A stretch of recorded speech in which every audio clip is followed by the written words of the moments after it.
Travel back in time to the 80s, reliving the advice, Carpe diem. Seize the day. the comebacks, Why don't you take a picture? It'll last longer.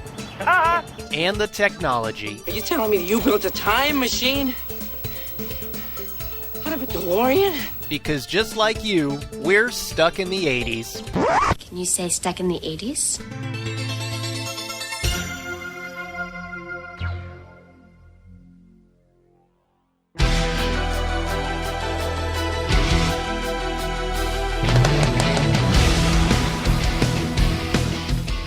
Hey, welcome to Stuck in the 80s. It's your host, Steve Spears. And Brad in L.A. And today we tell you our picks for 80s movies that deserve the Cobra Kai treatment. But always remember, the reason we learn karate is to show the world that you're not a bunch of pansy-ass nerds. Stuck in the 80s is now listener-supported via Patreon. Join us for VIP Zoom happy hours and more when you join at patreon.com/stuckintheeighties-podcast. Banzai! Daniel LaRusso here for LaRusso Auto, bringing you specials on all of our inventory. We have an excess of luxury vehicles priced to go. Get a lease for only, make that, We are dropping prices on SUVs, crossovers, sedans, and convertibles. So come on down and visit LaRusso Auto Group. Every customer leaves with their very own bonsai tree. We kick the competition. Okay, show of hands out there. Who's watching Cobra Kai on Netflix? I appreciate you coming in, but there are no girls in Cobra Kai. Why not? Same reason there aren't women in the Army. Doesn't make sense. Brad, are you watching? Are you all caught up yet on Cobra Kai? I am not caught up. We started season 2, and then we got a little sidetracked with some other stuff, but we are going to get through season 2 and season 3 when I get back from my work travels. Okay, well, it's for those who are not following it, Cobra Kai is basically the Karate Kid story picked up 30 years afterwards. Right. And we follow the adventures more so this time of Johnny Lawrence, played by the great Billy Zabka. And we find out that, times have gotten tough for the former champion of the All Valley Karate Tournament. It's true. He's living still in the same Southern California suburb. Danielson is now a very successful car dealer. Yes, and of course he gives away a bonsai tree with every car he sells. Of course he does. Of course he does. And it started out season 1 on, I think season 1 and season 2 were both on YouTube TV. Yeah, it was on YouTube Red. We did a review of season 1 back in 2018, which, like I say, that seems like so long ago. Yes. But episode 459 was our review of the first season. Oh, my God. Season. I know, right? Oh, my gosh. Well, so, I mean, the universe has been made right again because you no longer have to subscribe to YouTube Red TV to get it. Netflix picked it up for season 3. So now all 3 seasons are on Netflix. And if after a year of quarantine you don't have Netflix, well, then we ain't got nothing for you this week. Yeah, you should probably just, skip to the Seggies and call it a day. But download it a couple times for us, will you? Yeah. We need the dues. Yeah. We need the dudes.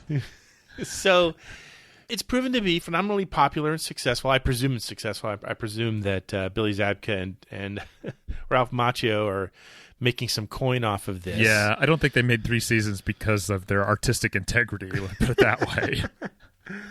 So it got us thinking, though, could there be other movies that deserve the Cobra Kai treatment? And so before we even get started, let's explain what we think the Cobra Kai treatment is. So you're going to take a movie that's popular. Johnny Lawrence shows up in your movie story and kicks ass.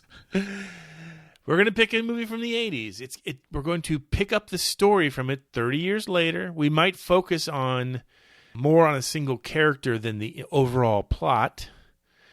And we're going to serialize it, probably 10 episodes per like a 10-episode series. Every season has to have some kind of arc that ties it all together. Sure. And it goes on for, I don't know, it could go on for a couple of seasons. As season 4 of Cobra Kai is already in the works, and that's great. That story hasn't been, fully finished yet, but it's getting there. I don't foresee much past season 5. Yeah, if they do a chili cook-off in season 4, then I think we're done here. Yes. The chili cook-off is now the new jumping the shark.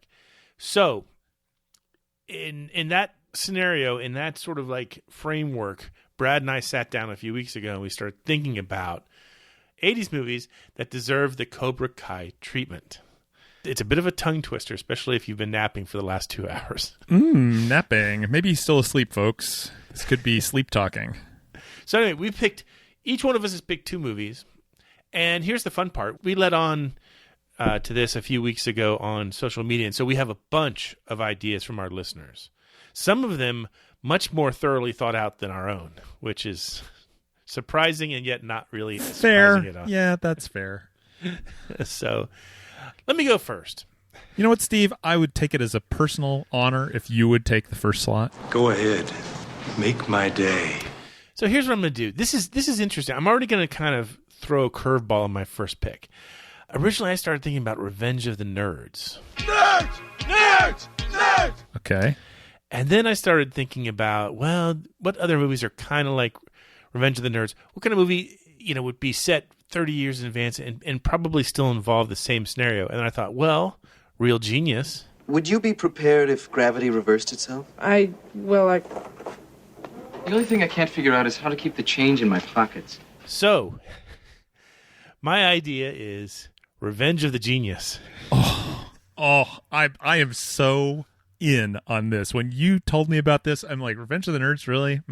Is it still going to be problematic? Is there still going to be like some kind of rapey stuff and some creepy stuff? No, it's not. That's not what he pitched me at all. This is you guys. Okay, give him the juice here, Spearsy, because this is awesome. It's not that awesome. It is. If it was that this awesome, is so I'd good. be in Hollywood. This is so good. I've got a meeting set up for you on Tuesday. I need you to wear a shirt with buttons when you call in on the Zoom, and just tell them what you told me, and you're going to be rolling in cash. So here's the idea. Basically, now nerds rule the universe, which is not surprising. Now you know why I like this pitch so much. Yeah. You're probably sitting at home and your brain's rattling around. You're like, Steve's going to just pitch me the idea for the HBO series Silicon Valley. Yeah. Yeah, sort of. Don't trifle us with details. Yeah. The idea is we're going to focus on Jordan, who was the girl in the cast. Oh, hi, good morning. I thought I saw you come in here. We met last night. Remember, I had the sled with me? I'm Jordan. Oh, here, I made you a sweater. And she sold off her startup company to Google, and she's looking for the next big idea. Mitch from Real Genius now works with Gilbert from Revenge of the Nerds on a home delivery app. Poindexter and Lewis from Revenge of the Nerds now work for a company called Rocket X, the space agency that replaced NASA. Nice. And because we really can't cast Chris Knight in this show because Val Kilmer is having, a rather unfortunate series of health issues, so not exactly able to become a main character, but he's going to make some sort of cameo in the first season. Maybe you just kind of see him, out in the audience during a pitch or at a consumer electronics show. Or you see somebody walking by, you see the back of them, and you see like the Dealey Bobbers going. Yeah, something and the like bunny that. And the bunny slippers. Revenge of the Genius, just for shits and giggles, I'm going to put this on HBO because I want to allow for occasional nudity and which I guess you could have on Netflix. It just seems like it's more HBO's calling card. Yeah, let's be fair. It's a nod to the HBO of our youth. HBO has learned the Cinemax lesson, the Skinamax lesson. Skin delivers. Revenge of the Genius is mine, and I think it maybe goes 2 or 3 seasons. I think a short story arc is fine, and then everyone moves on. So there you go. That's idea number 1. Yeah, they all pump GameStop stock, get their billions, and get out. The end. Something like that. Yeah. The challenge here is going to be, don't be cliche.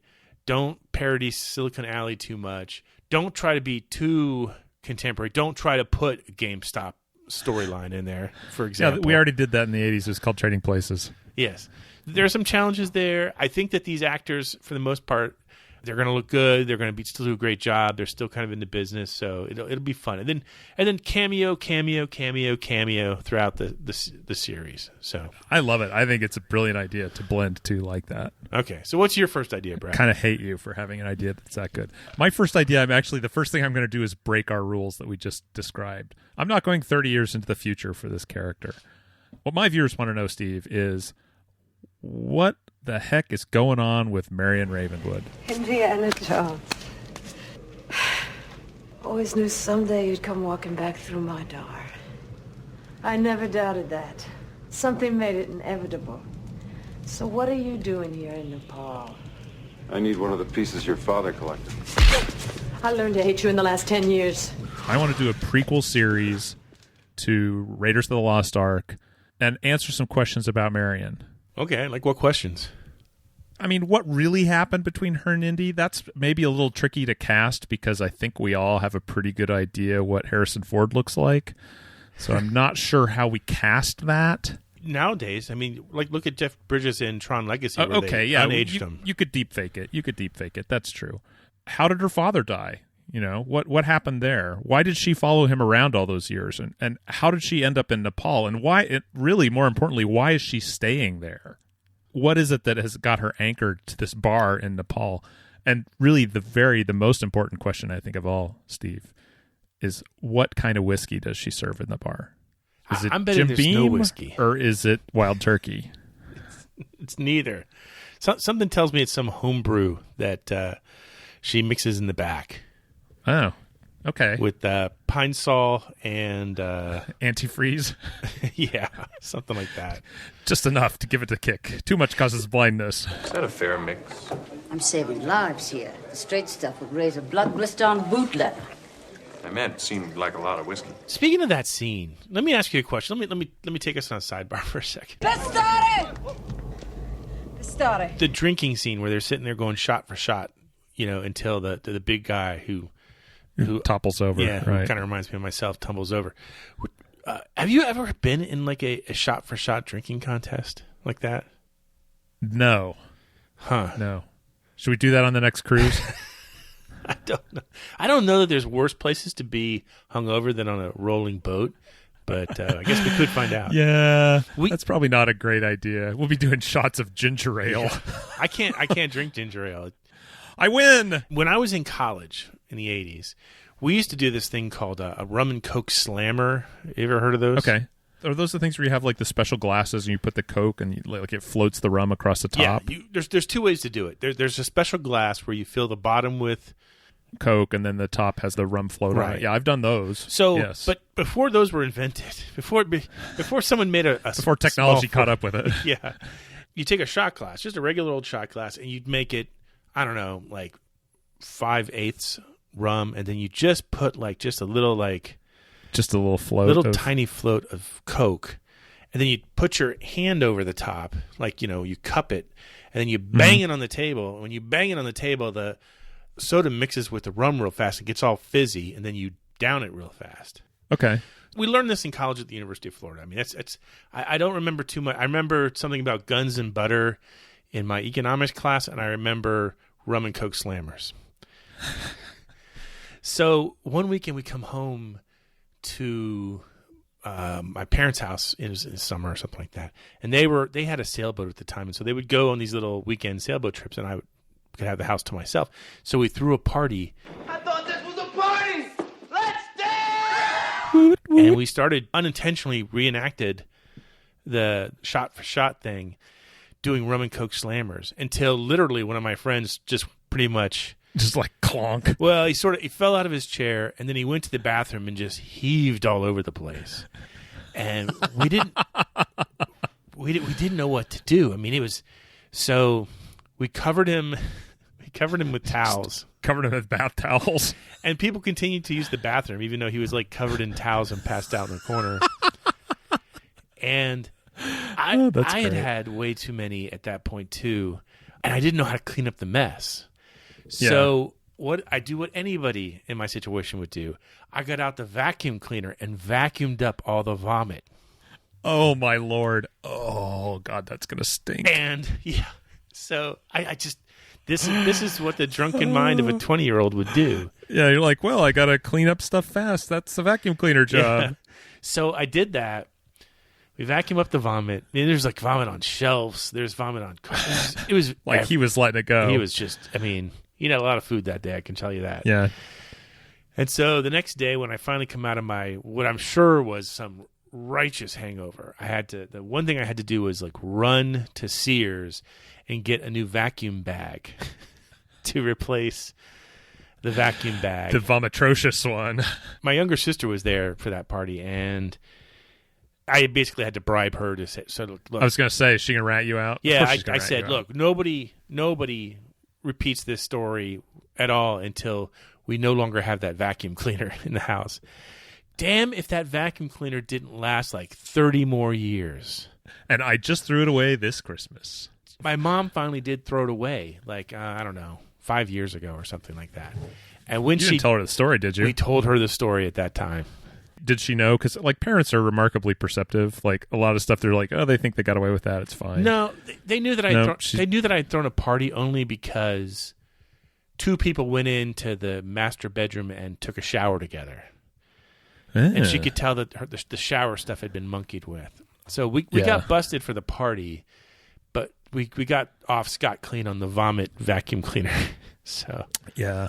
Similar story, like when parents were out of town, I was in college, and so I had a bunch of people over, and like the next morning they were still gone. So the next morning I like just swept the house big time. Like I'm finding bottles everywhere and getting everything out of there, and like put the trash in a bag and drive the bag to the grocery store and put it in the dumpster there. So in case they look in the trash, and like I thought I had it cleared.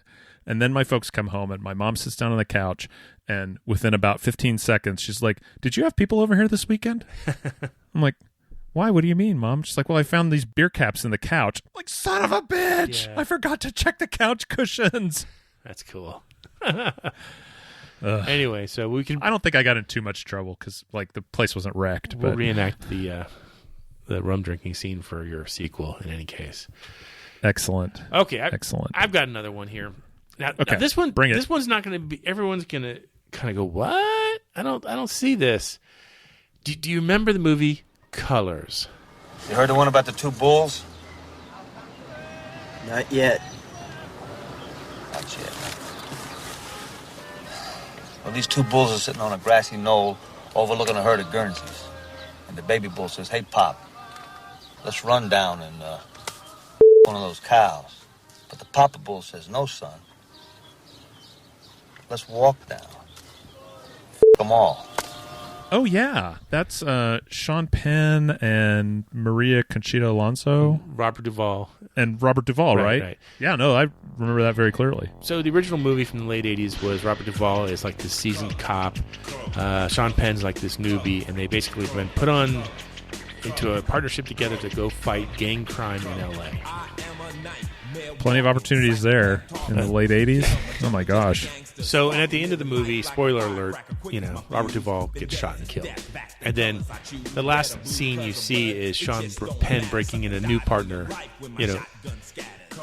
telling him the young bull and the cow story, basically. I'm not going to ruin it for you. So here's my idea. We're going to make Colors. Now, obviously, this is not going to be a comedy. This is going to be serious. Yeah. So Colors comes back. Sean Penn is now the elder statesman. He still goes by the nickname Pac-Man, but now that's his hacking code name because he's working undercover for the LAPD to infiltrate LA gangs who have turned to cyber terrorism and other cyber crimes. Oh. And I like it. Louisa, his old girlfriend, is now the all-knowing mother of one of the biggest hackers. And so Sean Penn and Louisa have to wait, is it Sean Penn's kid? Maybe we find that out in season 2. Oh. And Pac-Man's new young partner is, I'm going to mispronounce this, it's Zolo Maridueña, the guy who plays Miguel in Cobra Kai. For the ultimate homage to being in a Cobra Kai spinoff is to be in a Cobra Kai spinoff.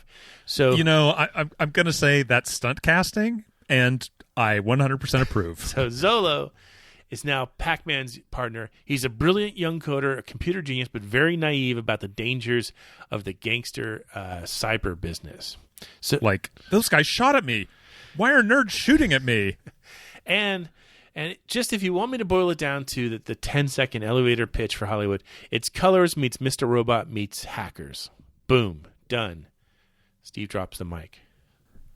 I love it. That's a great idea. I think that would be a lot of fun. Yeah, maybe throw in some fun cameos by some actors from Fast Times at Ridgemont High. So Yeah, and maybe you like have if you're going to pull in Cobra Kai actors, and it's set in L.A., so you could have them, they have to go investigate somebody's hacking into car dealerships, or you could cross into you could do a little cross, just little touches, like just glancing goals. You don't want to get too cutesy with it, but yeah, I mean, you dip a toe into any of the '80s movies that were set in L.A. So that's my number 2. What's your number 2?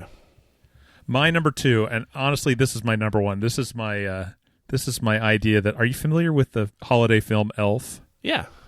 They bring in the guy with the ideas to ghostwrite a book for him, Miles Finch.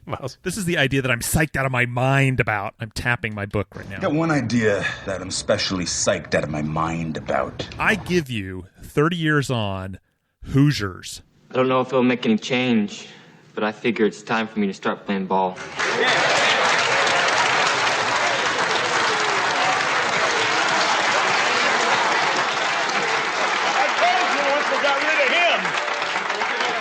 One other thing. I play, Coach stays. He goes, I go. I'm just going to let that soak in for a second. I know sports movies are fertile field for this because there's just a lot of questions that are asked about what happened to those people, because there's a real clear ending and, somebody won something, someone didn't. So I kept trying to get away from the sports movies because it felt like super derivative, which I realize that's what we're doing here anyway, but I try not to run completely towards it. But I just kept coming back to this, and I think there's some really meaty stories about the Jimmy Chitwood character. So it's 30 years later. Jimmy Chitwood, he did get out of Hickory. He went to college and didn't play basketball in college, even though he'd won that state championship. 30 years on, he gets a message from Strap, who's now the local pastor, to come back to town for a 30th reunion of their 1952 championship team. Oh, okay. Yeah, right? So the show center on Jimmy, like what he did outside of Hickory, which as we find out as the season progresses is actually kind of falling apart. His life is kind of crumbling. He loses his job. His wife leaves him.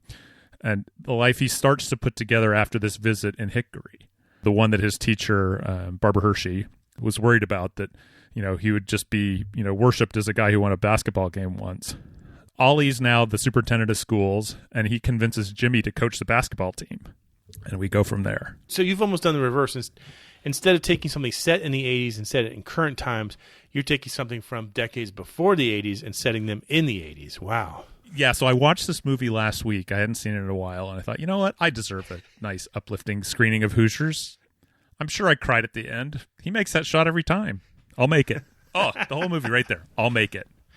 It's all right. Oh, my gosh, it's so good. So when I realized that movie is set in 1952, I almost fell off the couch. I'm like, this puts my series in 1982. Do you know how much fun we can have with that? Yeah. A lot. Oh. A lot. And I think there's a lot, there's a lot you could unpack about Jimmy and what it is like to return to town where people are still like, you're the kid who made that shot. And you're like, I'm not a kid anymore. He's 48 years old. I think there would be a lot of really interesting stuff, a lot of interesting stories to tell about that character. Yeah, I like it. I think that's a no-brainer. That's my favorite idea. I'm going to give you the Jen with one N honorable mention here. And we got this one from a lot of the fans, and that's a lot of people wanted us to come up with a treatment for Breakfast Club. It's a popular movie. Maybe you've heard of it. Character-driven, and I think it has to be a character-driven story for you to have anything interesting to learn or see with these characters 30 years on. Initially, I was kind of spitballing, it'd be fun to do like a supper club instead of Breakfast Club, and you find out where they are kind of individually, but as a group, they get together once a year or so for a supper club and check in. Sure. And I'm like, that's too cutesy. There's no meat on those bones. And I will say it's hard for me to get away from that treatment I wrote for them all for the 10th anniversary show. Oh, that's right. But here's what I would do for a short TV show. Something happened at school on Monday when they came back to school following their only meeting. I don't know what. I'm not really sure exactly what it is. I have some ideas, but I'm not quite sure what shape that is, that it had such an impact on all of them. but they're all kind of affected in different ways.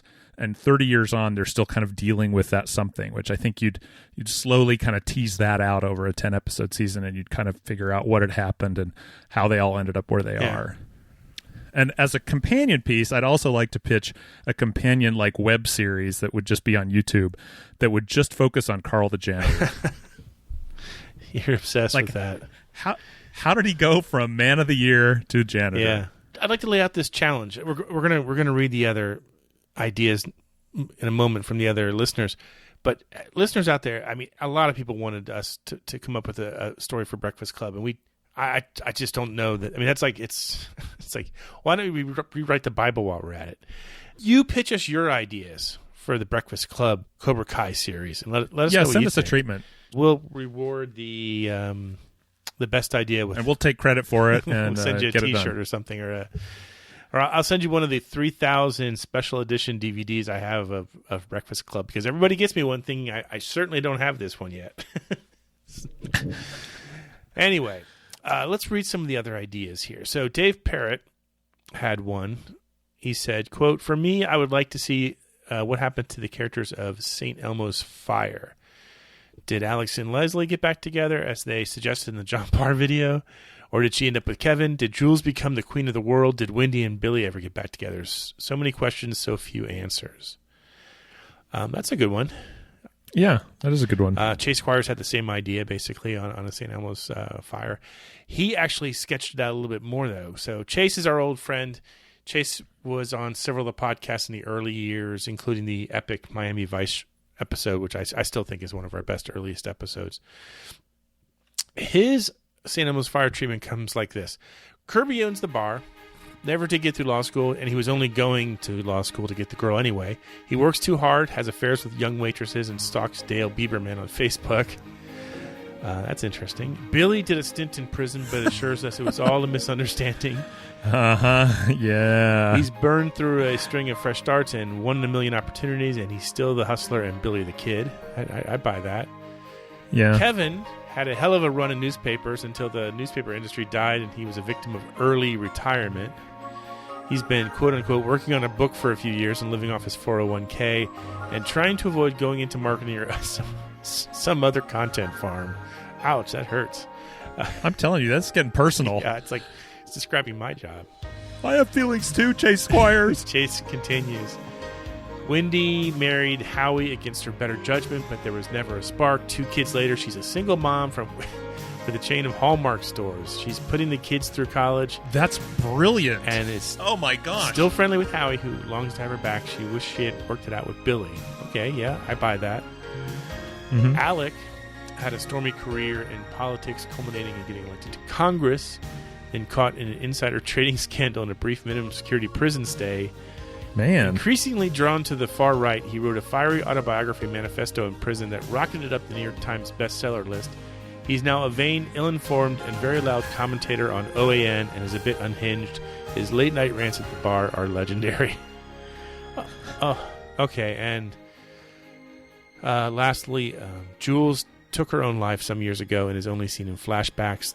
The group is haunted by her loss and wonders what they could have done differently. Ooh. Well, there's the pain of reentry. Thank you, Chase. There's a lot. Yeah, we got a lot to unpack there, Chase. Why don't you read Tor Hansen's pitch? Yeah, I like this one as well. Tor Hansen suggested, I'm going with Time Bandits. Possible jumping off points. Kevin is a 50-year-old, or his kids rediscover the time map and head back into the wormhole. From there, the possibilities are virtually limitless, given the depth of Palin and Gilliam's original idea. Craig Warnock is still a working actor at 50 years old, so even if a good deal of the rest of the cast is passed on, you still have the principal character. He could be seeking revenge on the Supreme Being for what happened to his parents, or trying to access a multiverse to find a different dimension, one where the first movie never happened. Or his kids could be the focus. Perhaps they meet a group of time bandits and head into the continuum for a fresh set of adventures. Add in the possibility of some well-done deepfakes to bring back Connery and others in short cameos. You could have a lot of fun with it. Wow. Tor for the win. There is a lot in that universe to explore. Some of the other ideas, Jeremy Rodwin suggested a Who Framed Roger Rabbit spinoff. Boy, if you talk about movies from the 80s we never name check, Roger Rabbit's right up there. Yeah. I was never a huge fan, I gotta admit. I mean, I've seen it. I recognize that it's an amazing technical achievement. Sure. But it's not something that I'm like, oh, let me put that on. I want to watch that. Rob Reel suggests Adventures of Buckaroo Banzai because they basically tease that at the end of the flick. Yeah, they tease a sequel. That's pretty easy. Susan Rosenblum would like to see Electric Dreams redone. I think that's a good idea. Can we get Virginia Madsen in it again? Please, please. Laurie Ann wants Big Trouble in Little China. I know they keep trying to remake that movie, but I like the idea of a series. Oh, here's a good one. Chris Daly suggested Youngblood. Yeah. It doesn't have a pitch or anything, but that's fine. It just it's a one word. You know, sometimes the elevator pitch is one word. Youngblood. I really enjoyed Youngblood. I for a long time I had it on DVD, and then I lent it to a friend, which you never do, and now I don't have it anymore. Okay, let's just get this out of the way now. Every show, apparently, we have to mention this movie. Novi Folan suggests Xanadu. Really, people? Really? Okay. I'll read their treatment. The club closed after roller skating faded away. Yes, approximately 10 minutes before the movie came out. Sonny went back to work enlarging record sleeves until CDs took over the market. Kira comes back with the resurgence of vinyl and helps Sonny open his own throwback music and memorabilia store. It's not the worst idea. No. Let's see. Dave Augie August suggests Goonies is the obvious one. I agree. He says Mikey would have a career based on his obsession, Data being an entrepreneur, Fratelli's getting out of jail, et cetera, et cetera. That's good. I always thought that's fertile field. Yeah. And then other popular votes were Ferris Bueller, Red Dawn, Better Off Dead. So, but like I said, send us your treatment for Breakfast Club. I mean, don't spend all day on it or anything, because we're not going to sell it. I don't know. Maybe you don't have anything else to do today. I mean, like, let's be honest. It's not like if you write a great treatment, we're going to get it made, because, you know, I'm in LA, but I'm not in LA, if you know what I mean. Well, and my impression is that for the most part, those John Hughes movies are it's not. They're not going to. His estate is not going to let anything happen to those, just like he didn't allow anything to happen to those. Right. But there is something we can allow something to happen to, and that's the Seggies.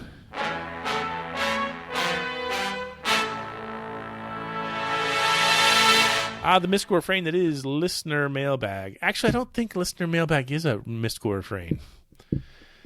I couldn't even tell you. I never even hear that part because you put it in after I'm done. It's the beginning of an Oingo Boingo song. That's pretty mystical. They were the mystical knights of the Oingo Boingo. That's true. So, okay, there you go. So I take it all back. I take it back, okay? I take it back. You can't take it back. Why not? Because it's already out there. This is an interesting email, and I'm going to let Brad read it. I think it bears saying we don't always assign nicknames. I did last week with Principal Strickland. A lot of people show up with their own nicknames. For instance, Brad in L.A. We would never saddle anybody with the nickname Moldy. We just would not. So just hold that thought in your head while you listen to Steve tell you who wrote this letter. This letter is from someone who calls herself Moldy Girl. We didn't do that, okay? We didn't do that. No. But we will read this letter. You ready, Steve? I don't know. Here we go. Moldy Girl writes, Dear Brad and Steve, I wanted to thank you guys for continuing the podcast during these truly tough times. I've been listening to this show since 2009, when I was 14 years old. Your podcast has been an important part of my upbringing. Steve, I wanted to thank you for your dedication to bringing us quality entertainment and joy for so long. Even though I don't know you personally, you've been an important and positive influence for me growing into adulthood. My father passed away when I was 9 years old, and we spent a lot of our time together listening to 80s music. That was our thing. When I found your podcast the summer of 2009, I was ecstatic. Subsequently, my first concert was the Regeneration Tour that year because of you mentioning it on the show. Ever since then, I've listened to your shows countless times, and now, as a 25-year-old, I still do. Again, Steve, I know that I don't know you personally, but you've truly been somewhat of a father figure to me for over a decade. Thank you for all that you two do to help us forget the current situation and believe for a moment in time that everything is okay. Your show has been there for me when I have been at my lowest points and at my highest. I just wanted to add this note to my response because of how rough I know this time has been on all of us. Your work and dedication is greatly appreciated, especially during troubling times like this. I know that other listeners feel the same way.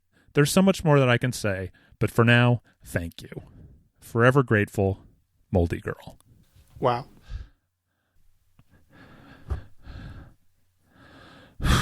I'm not crying.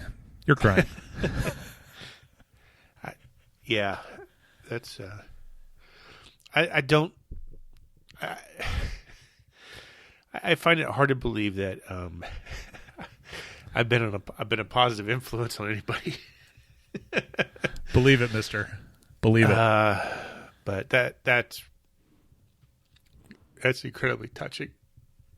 All I can say is I don't know how Casey Kasem got through those long distance dedications every week. That's wow. Oh, 2009. God, that was a lifetime ago. Yeah. Who was in that? Did you see that tour? I did. 2009, I think, was the second Regeneration tour because it was. I looked this up, folks. I don't just remember this. I'm not quite that smart. ABC, Wang Chung, Heaven 17, Cutting Crew in Berlin. Wow. Yeah. Yeah, I saw that at the Universal Amphitheater, which got knocked down so they could build the Wizarding World of Harry Potter here in LA. So I think that was the last show I saw there. Jeez. 2009 was I had tickets to see that in Chicago, and that didn't happen. That's right. So yeah.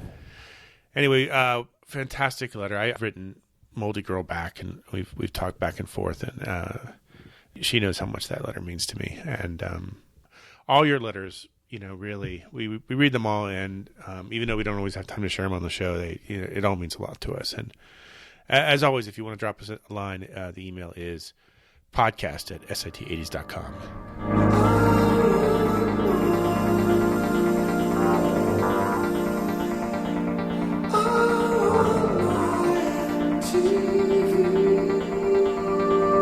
Oh, it's time for I Want My Mystery TV theme song. I don't know where we came up with this segment idea from, but I like it. I like it. Except for the fact that 9 times out of 10, or actually I'll say 19 times out of 20, Brad and I didn't watch the show that we're talking about. And this week is no different. As you know, we'll play a snippet of a theme song from a TV show in the 80s. I don't know why I constructed the sentence that way. It seems odd. I wouldn't want to have to diagram it. Ooh, do you remember diagramming sentences? I love diagramming sentences. I'm such a nerd on that stuff. That was like the best part of English in elementary school. I loved it. I was good at that because it's you're mathing English. Yeah, it was and I just love that. Oh my gosh. Yeah. So anyway. Yeah, my educational predictions notwithstanding. We're doing a podcast. That's right. Pay attention. Here was the clip from the last time we did this seggy.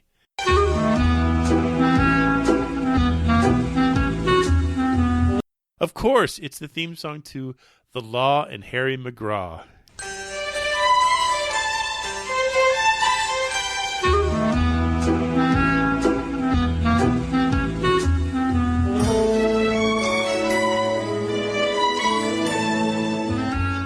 Oh my god. Huh. I mean, that's kind of a catchy title, but yeah, I got nothing. It's a spin-off from Murder, She Wrote. Okay, that makes sense. And it was on CBS from 87 to 88. So it had a nice long life of probably 12 episodes. Up to and including 20 episodes. Not eligible for syndication. The trouble is the more we do this seggy, the more like we've done all the real obvious shows, so we have to keep getting maybe more we and need more. To, I have an idea, and this has come up before. I don't think this is an original idea, but maybe we want to alternate this with like name that video game sound effect. Ooh, I like that. If you're still kind of drawing a blank, the series starred Jerry Orbach as a old school private detective who continually finds himself solving mysteries on behalf of a prim and proper attorney, according to Wikipedia, played by Barbara Babcock. So, Sherry Orbach, I see that face and I think FX. I think Dirty Dancing. Oh yeah, I've only seen that once. In the scene where Baby's confronting him and you may be disappointed in me, but I'm disappointed in you too. And then it's like thunderstorm down my face. Drop the boom on him. Yeah. Anyway, did anyone get it right? You know what, Steve? You ready? Sit back. Let me read the winners. Winners this week is... The winner this week is Carlos M. Hernandez. Wow. We have one winner, and it came in late. Like, if we had recorded this on time, we'd have had no winners. But Carlos came through for us in the clutch. But Carlos has won before. Yes, he did. He won a bottle opener. I checked the records in episode 515. So what else can we send Carlos? I have his address, as it turns out. I'm looking around my desk. I have some new stickers. Maybe stickers. We'll see. We'll toy around. I've got drawers and drawers of like weird, strange swag. I think what you meant to say was exotic and mysterious swag. You need some marketing help here. I've got a drawer full of weird stuff. Oh, people are going to love that. Future wife is now the marketing director, so she takes care of that. She's also the packaging and shipping supervisor here in the Orlando office. Oh, that's good. So, Carlos, send us your postal address again, and we'll find something for you. Why is it starting to sound like a Zoom call from work? Because that's all we do. Steve's going to talk about the revenue last month from Amazon. Okay, pay attention. Here's this week's mystery TV theme song.